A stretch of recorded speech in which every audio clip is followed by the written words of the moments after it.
the active CW filter. This is using 3 stages. I'm going to decrease the stage.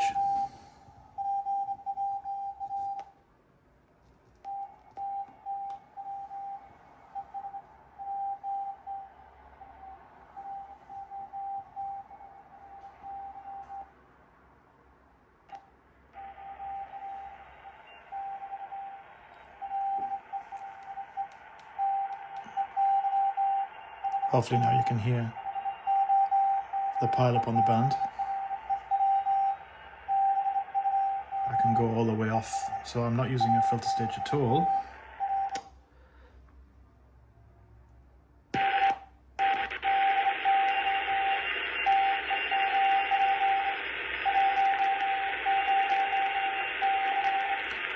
And let's go all the way back to the strongest filtering.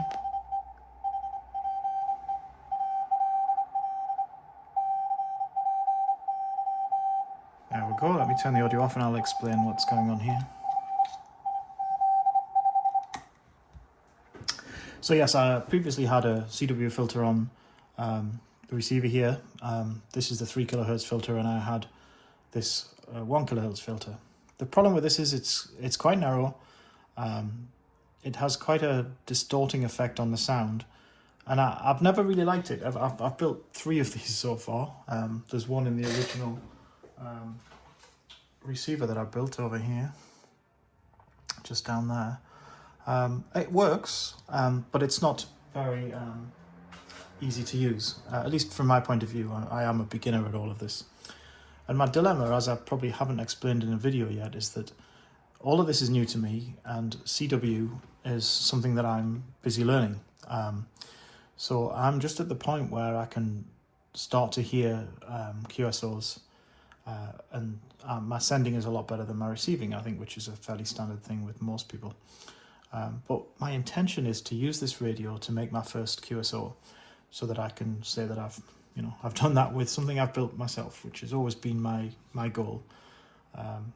It's a QSO about 30 years in the making since I passed the SGB exam. I've never made a contact. So it was one of those things where I took the exam and I never got to the point where I had a working radio or anyone to show me how to do all this stuff. But since then, I've been learning. I've joined the local radio club, and I've been building radios, as you can see. So anyway, the short story is that I need a narrow CW filter if I'm going to have any chance at all on the crowded 40 meter band of making contact with a friend and achieving that goal.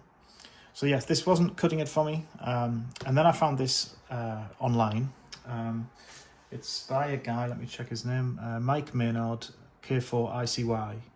And he calls it a curiously narrow CW filter. But as you saw, it has the really nice property that each stage creates more of a passband. So you can dial it in, and that's exactly what I'm going to do. I'm going to have a switch so I can dial in 1, 2, or 3 of these op-amps and enable myself to start broadly and then narrow in when I know that I'm listening to the right signal from my contact. Because then my first contact will obviously be on a recognized frequency with somebody that I know, to make things easier. So I actually came in the lab this evening to do the side toe generator, which is the last part of this working system. But I've got some 555s, but they're not very good ones. So I've ordered some of the lower noise type, and that will hopefully come tomorrow or the day after. So maybe in the meantime, I'll start thinking about how I'm going to box this up into a radio that is a bit more usable than the thing you see on the bench. But yeah, this curiously narrow CW filter looks to me like the best thing for the job. I'm quite pleased with it. Nice simple little circuit, just another thing to fit in the box. So a little Tuesday evening update there.